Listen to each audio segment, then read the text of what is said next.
Si estás cruzando esa etapa maravillosa que algunos llaman los años dorados, kailangan mong mag-pause ngayon din.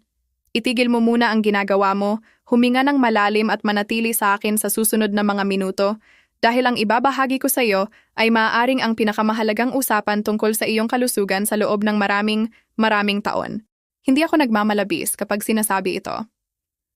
Nakita ko ito mismo sa aking sariling klinika sa loob ng mahigit 2 dekada na nagsasagawa ng medisina.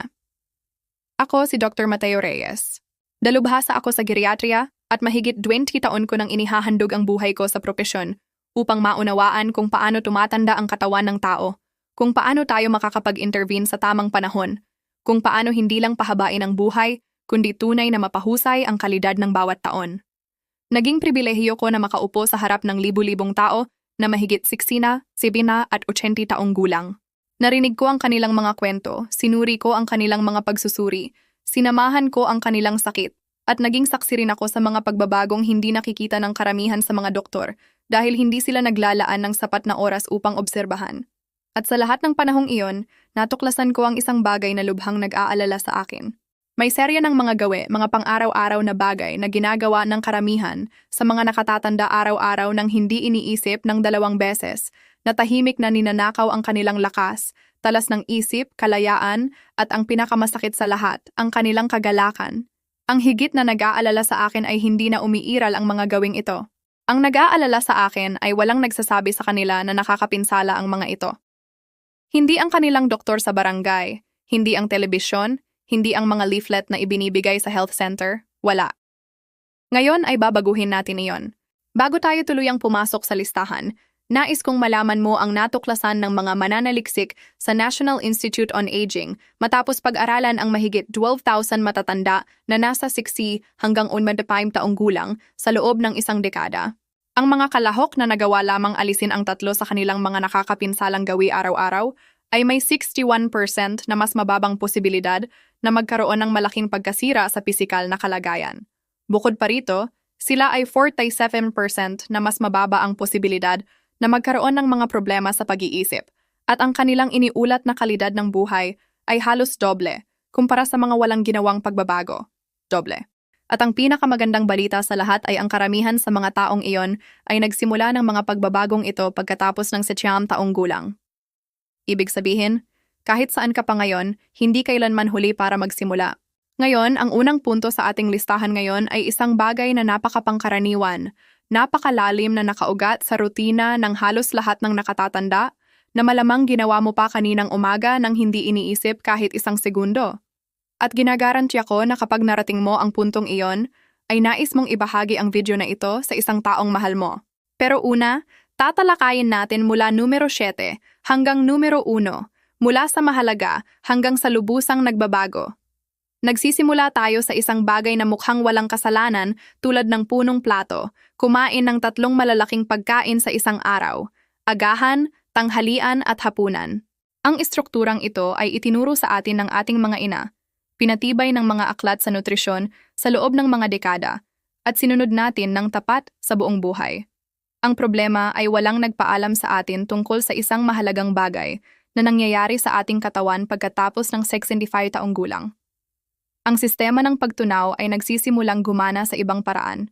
Ang produksyon ng gastric acid ay bumababa ng halos 40%, ang digestive enzymes ay nababawasan, at ang kakayahan ng bituka na sumipsip nang mabisa ng mga sustansya mula sa malalaking dami ng pagkain ay lubhang napipinsala. Kaya kapag naupo ka upang tamasahin ang malaking plato ng hapunan, ang iyong katawan ay hindi na ito pinoproseso ng kasing husay noong ikaw ay 40 taong gulang pa lamang.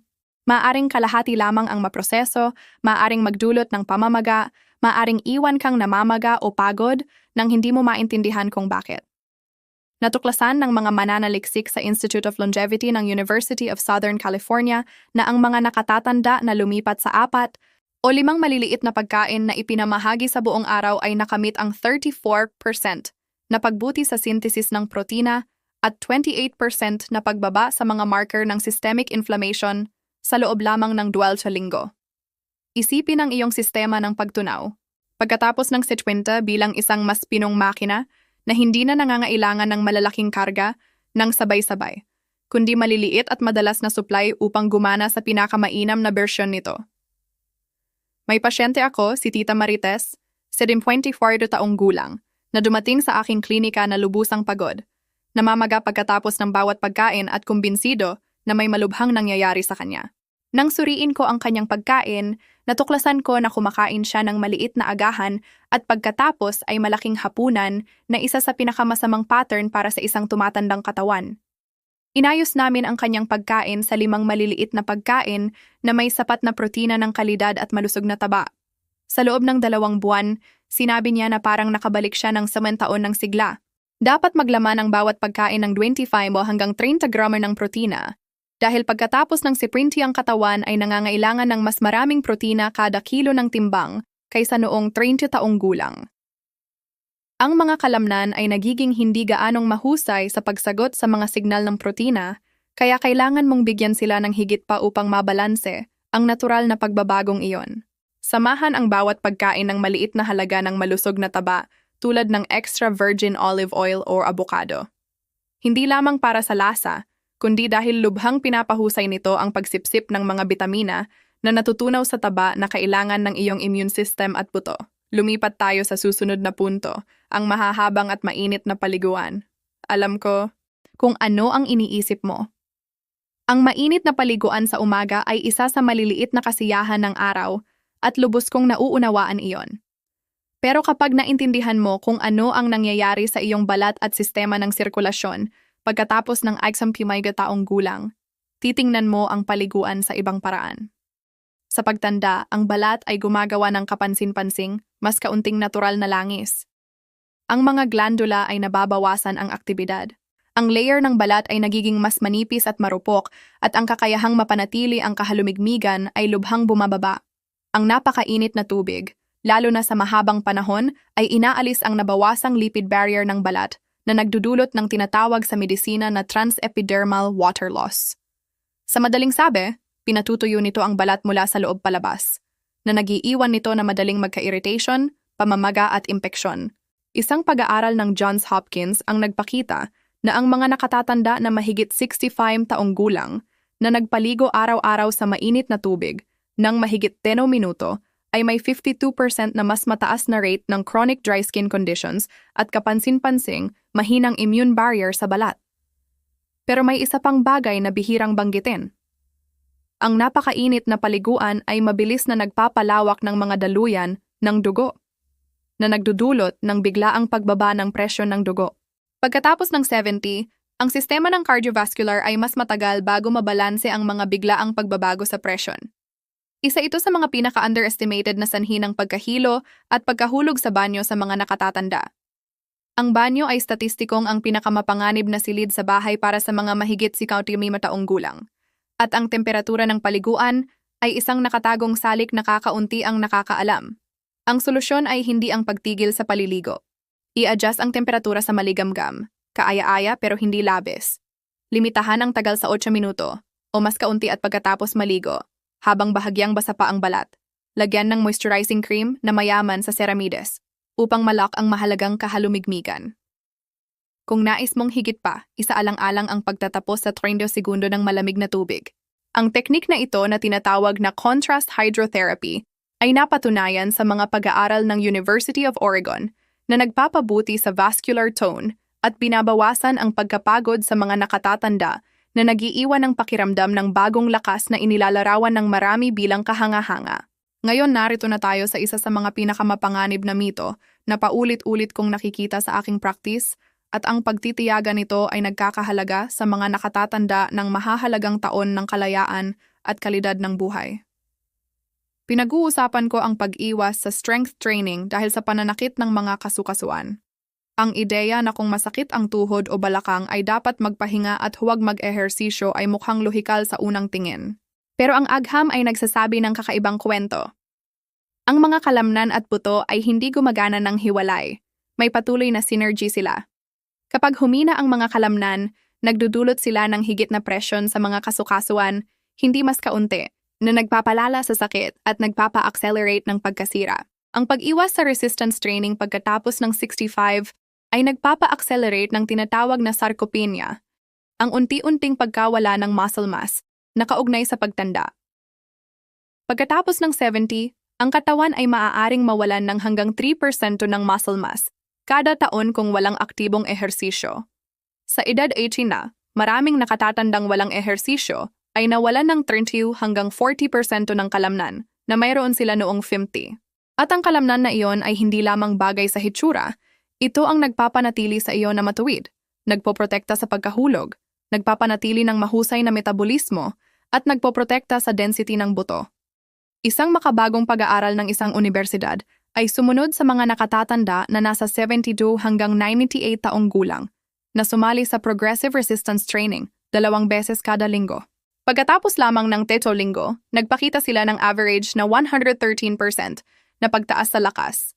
Napabuti ang balanse, bilis ng paglalakad, at sa ilang kaso ay nabawasan ang sakit sa kasukasuan, hindi nadagdagan. Pinagpasyahan ng mga mananaliksik na ang frailty, hindi ang chronological age, ang tunay na problema. At ang pinakamahalaga sa natuklasan ay ang frailty ay maaaring baliktarin. May pasyente ako, si Mang Renato, 81 taong gulang, na dumating sa aking klinika na kumbinsido na nawawasak na ang kanyang katawan. Tumigil na siyang maglakad ng mahigit 1 block dahil sa sobrang sakit ng kanyang mga tuhod. Inumpisahan namin siya sa resistance program na may mga ehersisyong nakaupo gamit ang light resistance bands 2 beses kada linggo, 20 minuto bawat sesyon. Pagkatapos ng 4 na buwan, naglalakad na si Mang Renato ng 1.5 kilometro tuwing umaga. Sinabi niya na hindi siya nakaramdam ng ganito kalaya at walang sakit sa loob ng 50 na taon. Magsimula ng dahan-dahan sa mga ehersisyong nakaupo gamit ang resistance bands o ang bigat ng iyong katawan. Tumutok sa malalaking muscle groups, hita, puwit at likod. At kainin ang iyong protein-rich na pagkain sa loob ng 30 minuto pagkatapos ng ehersisyo, dahil iyon ang oras kung kailan pinaka-receptive ang mga kalamnan sa amino acids para ayusin at lumaki. Lumipat tayo sa isang bagay na bihirang banggitin ng karamihan sa mga ophthalmologist sa kanilang mga pasyente, pero mahalagang maunawaan. Lubusang umaasa sa reading glasses at walang ginagawa upang i-ehersisyo ang paningin. Ang paningin, tulad ng anumang kalamnan sa katawan, ay tumutugon ng positibo sa pagsasanay. Ang lens ng mata at ang ciliary muscles na nagkokontrol dito ay humihina sa pagtanda sa prosesong tinatawag na presbyopia. Karamihan sa mga tao ay tinatanggap na lamang ito, bibili ng lalong malalakas na salamin at inaakala na ang pagbaba ay hindi maiiwasan, pero ang mga kalamnan ay nananatiling kalamnan at maaaring sanayin. Isang pananaliksik na inilathala sa scientific reports ng isang koponan mula sa isang universidad ay nagpakita na 30 minutong araw-araw na ehersisyo sa pag-focus malapit malyaw, kasama ang sapat na luteina at zeaxanthin, ay nagdulot ng measurable na pagbuti sa bilis ng pagbasa at linaw ng paningin sa mga nakatatanda na mahigit 60 taong gulang sa loob ng ilang linggo. Ang mga ehersisyong ito ay hindi papalitan ng iyong salamin, pero maaaring lubhang pabagalin ang pag-unlad ng pagkasira at bawasan ang pag-asa sa mga ito sa paglipas ng panahon. Bukod pa rito, pagkatapos ng SEPAWAI, ang iyong contrast sensitivity, ang kakayahang makilala ang mga bagay sa mahinang liwanag, ay bumababa ng hanggang 27%. Isa ito sa mga pangunahing dahilan kung bakit maraming pagkahulog sa mga lugar na mahina ang ilaw. Ang pag-ehersisyo ng mga mata, pagtiyak ng sapat na zinc at bitamina, at pagpapahusay ng ilaw sa bahay ay mga estratehiyang batay sa ebidensya na halos walang nakatatanda ang natatanggap bilang payo sa kanilang regular na konsulta. Narito na ang numero 3, at ito ay madalas nakakagulat sa marami. Matulog ng mahigit 9 oras o umasa sa sleeping pills ng regular. Alam ng lahat na ang tulog ay nakakapagpagaling at mahalaga sa kalusugan. Totoo iyon. Pero ang relasyon sa pagitan ng tulog at pagtanda ay mas komplikado kaysa sa iniisip natin. At ang pagkakamali sa puntong ito ay tahimik na sumisira sa kalusugan ng utak ng milyon-milyong nakatatanda sa buong mundo. Isang malaking pag-aaral ng Harvard Medical School na sumunod sa mahigit 14,000 matatanda sa loob ng 8 na taon ay nagpakita na ang mga regular na natutulog ng mahigit 9 oras kada gabi ay may 46% na mas mataas na panganib ng cognitive decline kumpara sa mga natutulog ng 7 hanggang 8 oras. Hindi ito nangangahulugan na masama ang tulog. Nangangahulugan ito na ang chronically prolonged sleep ay kadalasang senyales ng mahinang kalidad ng tulog, hindi tunay na mapanpapanatag na pahinga. at ang mahinang kalidad na iyon na nailalarawan sa fragmented cycles, kaunting deep sleep at hindi sapat na REM sleep, ang eksaktong pumipigil sa utak na makumpleto ang proseso ng paglilinis nito sa gabi. Ang utak ay may literal na sistema ng paglilinis na tinatawag na glymphatic system, na gumagana bilang cleaning crew na nagtatrabaho sa gabi upang alisin ang metabolic waste, kabilang ang amyloid plaques na direktang nauugnay sa Alzheimer. Pero ang sistemang ito ay gumagana ng mahusay lamang sa malalalim na yugto ng tulog at mas aktibo sa unang 6 o 7 oras. Ang paghiga ng 9 o 10 oras ay madalas nangangahulugan na ang dagdag na oras ay light at fragmented sleep na hindi nag-activate ng brain cleaning. Tungkol naman sa sleeping pills, kabilang ang over-the-counter na batay sa antihistamines tulad ng diphenhydramine, ang pananaliksik ay nakakakilabot. Isang pag-aaral sa JAMA Internal Medicine ay nakakita ng makabuluhang kaugnayan sa pagitan ng regular na paggamit ng mga anticholinergic na gamot na ito at mas mataas na panganib ng demensya sa mga nakatatanda. Ang mga gamot na ito ay maaaring tumawid sa blood-brain barrier at bawasan ang acetylcholine, na siyang pangunahing neurotransmitter para sa memorya at kognisyon. May pasyente ako, si Lola Dolores, 78 taong gulang mula sa isang lungsod sa Pilipinas, na natutulog ng 10 oras bawat gabi pero nagigising na pagod pa rin. 3 taon na siyang umiinom ng karaniwang sleeping pill. Nang gawin namin ang cognitive assessments, ang kanyang mga marka ay tahimik na bumababa. Tinulungan namin siyang unti-unting ihinto ang gamot. Ipinakilala namin ang mahigpit na 7 oras na sleep window. Nagdagdag ng magnesium glycinate bago matulog at pinagtrabaho ang kanyang general sleep hygiene. Sa loob ng 4 na buwan, ang kanyang cognitive scores ay kapansin-pansing bumuti. Ang kanyang lakas ay tumaas at sinabi niya na ang brain fog na kanyang naranasan sa loob ng mga taon ay nagsimulang mawala. Kung problema sa iyo ang tulog, magtakda ng consistent na oras ng paghiga at paggising araw-araw, kabilang ang weekends. Panatilihing malamig ang kwarto, ideal na 18 hanggang 19 na Arctesia. Iwasan ang mga screen ng hindi bababa sa 60 minuto bago matulog. Isaalang-alang ang pag-inom ng 200 hanggang 400 mg ng magnesium glycinate mga 30 minuto bago matulog, dahil ito ay malakas na muscle at nerve relaxant na walang dependency. Pagsamahin ito sa tsaa ng chamomile o passion flower na nagbibigay ng natural na synergy na sumusuporta sa GABA, ang calming neurotransmitter ng utak nang walang mapanganib na side effects ng mga gamot. Narito na ang numero 2 at ito ay maaaring ang pinakabaliwalang at pinaka-underestimated na krisis sa kalusugan na nakakaapekto sa mga nakatatanda sa mundo ngayon. Hindi umiinom ng sapat na tubig dahil hindi na siya nakakaramdam ng uhaw. Ang dahilan kung bakit ito ay lubhang mapanganib ay dahil ito ay hindi nakikita. Simple lang, hindi mo ito nararamdaman. Walang malinaw na senyales na nagbababala.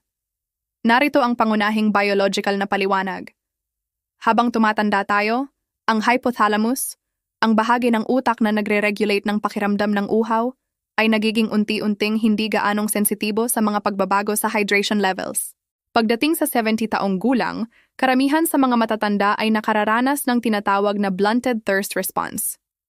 Maaari kang clinically dehydrated pero pakiramdam mo ay normal lang nang walang babala. Ang iyong katawan ay hindi na maaasahang nagbibigay ng mga babala na ibinibigay noon sa kabataan. Isang pag-aaral sa Journal of Clinical Nutrition ay nagpakita na hanggang 40% ng mga nakatatanda na mahigit 70 taong gulang na nakatira sa komunidad ay chronically mildly dehydrated at ang pinakamalala ay wala silang kamalay-malay dito. At talaga bang mahalaga ang mild dehydration? Ang sagot ay oo, lubhang mahalaga. Kahit mild chronic dehydration sa mga nakatatanda ay nauugnay sa 30% na pagtaas sa urinary tract infections, na isa sa mga pangunahing sanhi ng biglaang cognitive decline at pagka-ospital sa mga matatanda. Bukod pa rito, pinatataas nito ang panganib ng kidney stones, constipation, at mapanganib na konsentrasyon ng mga gamot sa dugo, dahil maraming karaniwang gamot ay water-soluble at nangangailangan ng sapat na hydration upang manatili sa ligtas na antas. Isang pananaliksik mula sa isang kilalang kolehiyo sa London ay nagpakita na kahit 1-2% dehydration na hindi nakikita sa pakiramdam ay nagbabawas sa short-term memory, concentration, at reaction time sa mga nakatatanda sa measurable na antas. Ang balat, kasukasuan, discs sa pagitan ng vertebrae, mga mata, lahat ay umaasa sa sapat na hydration upang gumana ng maayos. Pagkatapos ng 75 taong gulang ang kakayahan ng mga bato na i-concentrate ang ihi, ay lubhang bumababa, ibig sabihin, mas maraming tubig ang nawawala relative sa iyong iniinom at kailangan mong uminom ng higit pa sa iniisip mo upang manatili sa balanse. Ang target para sa karamihan sa mga nakatatanda ay minimum na 6 hanggang 8 baso ng tubig araw-araw, humigit kumulang 1.5 hanggang 2 litro, na iniinom ng regular sa buong araw sa halip na malalaking halaga ng sabay. Panatilihin ang 1 litrong bote na nakikita sa lahat ng oras at mag-commit na tapusin ito ng hindi bababa sa 2 beses bago matapos ang araw upang mapahusay ang cellular absorption. Magdagdag ng kaunting Himalayan salt o sugar-free electrolyte supplement sa 1 baso ng tubig araw-araw. Pagsamahin ito sa mga pagkaing mayaman sa tubig tulad ng pipino, pakwan at madahong gulay. At ngayon narito na ang sandaling ipinangako ko sa simula.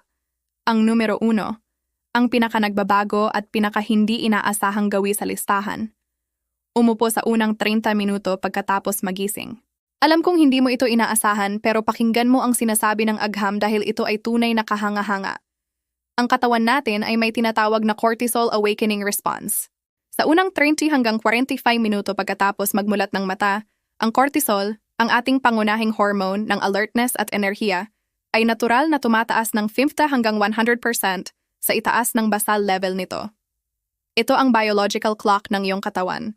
Inihahanda nito ang iyong cardiovascular system, utak at kalamnan para sa araw na nagsisimula. At para sa mga nakatatanda, ang time window na ito ay isa sa pinakamakapangyarihan at pinaka-impluensyang biological events sa buong araw. Kapag umupo ka agad pagkatapos bumangon, sa iyong upuan habang umiinom ng kape, sa hapag ng agahan o sa harap ng telebisyon, nagbibigay ka sa iyong katawan ng isang tiyak na senyales na ang mga pisikal na hinihingi ng araw ay tapos na bago pa ito magsimula. Isang pag-aaral ng isang unibersidad na inilathala sa British Journal of Sports Medicine ay sinuri ang activity patterns ng mahigit 5,000 nakatatanda na mahigit 65 taong gulang at natuklasan na ang mga nananatiling sedentary sa unang oras, pagkatapos magising ay may mas mataas na rate ng metabolic syndrome, cardiovascular events at cognitive decline sa loob ng 5 taong follow-up, kahit gaano pa sila mag-ehersisyo mamaya sa araw. Pero may mas malalim na mekanismo na ginagawang critical ito, lalo na sa tumatandang katawan. Sa panahon ng morning cortisol peak, ang hormone na ito ay gumagana bilang natural na anti-inflammatory. Pinipigilan nito ang paninigas ng kasukasuan, inaalis ang natitirang pamamaga sa mga tissues na naipon sa gabi, at inihahanda ang mga kalamnan para sa aksyon.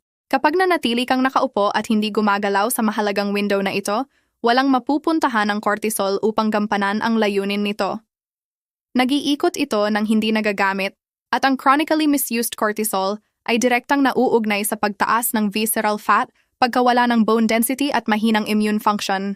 Bukod pa rito, ang 31 o 45 minutong window pagkatapos magising ay ang oras kung kailan pinakasensitibo ang iyong mga kalamnan sa mga signal ng paggalaw para sa paglaki at pagkukumpuni. Isang pananaliksik mula sa isang unibersidad sa Netherlands ay nagpakita na ang light physical activity agad, pagkatapos magising ay nagpapataas ng muscle protein synthesis rates sa buong araw. Sa mga nakatatanda na mahigit 65 taong gulang, kahit na ang morning movement ay banayad at maikli. Pinag-uusapan natin ang isang bagay na simple tulad ng 10 minutong mabagal na lakad, magaan na stretching, standing exercises, isang conscious at banayad na paggalaw na magigising sa katawan sa paraang idinisenyo ito. Nais kong ikwento sa iyo si Lolo Roberto.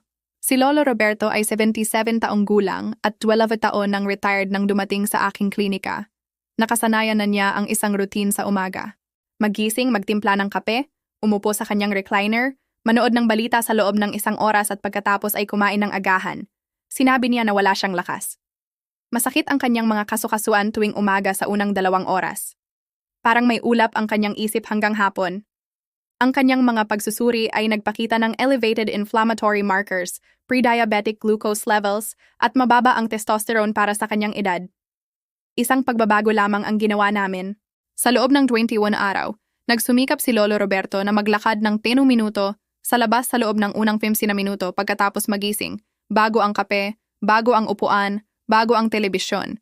Pagkatapos ay uuwi, kakain ng agahan, iinom ng kape, at gagawin ang gusto niya. Sa loob ng wala pang 3 linggo, tinawagan ako ni Lolo Roberto at hindi ko malilimutan ang sinabi niya. Doc Reyes, Parang may nagbukas ulit ng ilaw sa loob ko. Lubhang nabawasan ang kanyang morning joint stiffness. Napabuti ang kanyang enerhiya sa kalagitnaan ng araw. Bumaba ang kanyang fasting glucose. Isang pagbabago lamang, 10 minuto, 21 araw. Ang perpektong karagdagan sa gawing ito ay ang natural na liwanag. Sa oras na lumabas ka o humarap sa maliwanag na bintana sa panahon ng morning movement, nagtitrigger ka ng release ng serotonin na perpektong nagsisynchronize sa cortisol awakening response.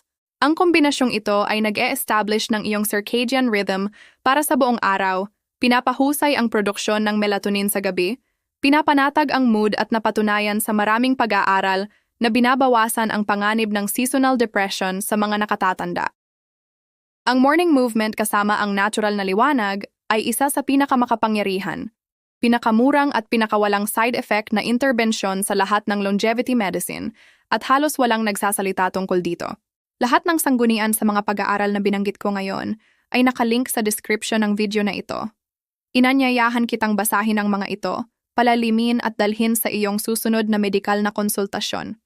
Hayaan mong maging diretsyo ako sa iyo sa sandaling ito dahil hindi ito tungkol lamang sa biology at statistics, tungkol ito sa iyong buhay.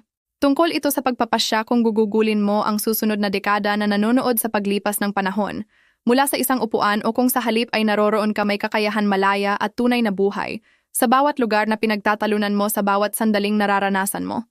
Naging saksi ako kung paano ang mga pasyente sa kanilang 80s ay nagawang baliktarin ang mga kondisyon na sinabi ng kanilang mga nakaraang doktor na permanente na. Nakita ko ang mga taong halos hindi makalakad sa parking lot, na naging araw-araw na naglalakad sa loob ng ilang buwan, na nakabawi ng mobility na akala nila ay nawala na magpakailanman. Nakita ko kung paano bumalik ang kalinawan ng isip sa mga isip na nagsimulang matakot sa kanilang sarili, na nagbalik ng tiwala at talas na labis nilang namimiss. At sa bawat kasong ito, ang turning point ay hindi isang bagong gamot, operasyon, o milagrosong interbensyon. Ito ay ang tamang impormasyon na inilapat ng may pagkakapare-pareho at determinasyon. Mayroon ka na ngayon ng impormasyong iyon. 7 bagay, 7 pagbabago na hindi nagkakahalaga ng pera. Hindi nangangailangan ng reseta at maaari mong simulan ngayon din. Ang iyong katawan ay hindi ka pinagkakanulo. Ito ay tapat na tumutugon sa mga stimulus na iyong ibinibigay. Baguhin ang mga stimulus na iyon at magtataka ka sa kakayahan pa rin ng kahangahangang katawang ito. Kung dumating sa iyo ang video na ito sa tamang oras, kung may tumugon sa iyo sa ibinahagi ko, mangyaring ibahagi ito sa isang taong mahal mo at nangangailangan ng mensaheng ito. At kung hindi ka pa nakasubscribe sa channel na ito ang iyong personal na imbitasyon. Naglalathala kami ng bagong content na suportado ng siyentipikong pananaliksik bawat linggo, partikular na para sa mga nakatatanda na mahigit 60 taong gulang na tumatangging tanggapin na ang pagbaba ay hindi maiiwasan dahil sa totoo ay hindi ito. Mag-subscribe, i-activate ang bell ng notifications at sumali sa komunidad na ito ng mga taong pumipili na mabuhay ng buo sa bawat yugto ng kanilang buhay. Ngayon nais kong marinig ka. Sabihin mo sa comments kung alin sa 7 gawing ito ang iyong unang babaguhin. At sabihin mo rin kung ano ang pagbabagong nagawa mo na sa iyong golden years na nagbigay ng tunay na pagkakaiba sa iyong buhay. Babasahin ko ang bawat sagot mo. Ang iyong kwento ay maaaring maging inspirasyon para sa aming susunod na video.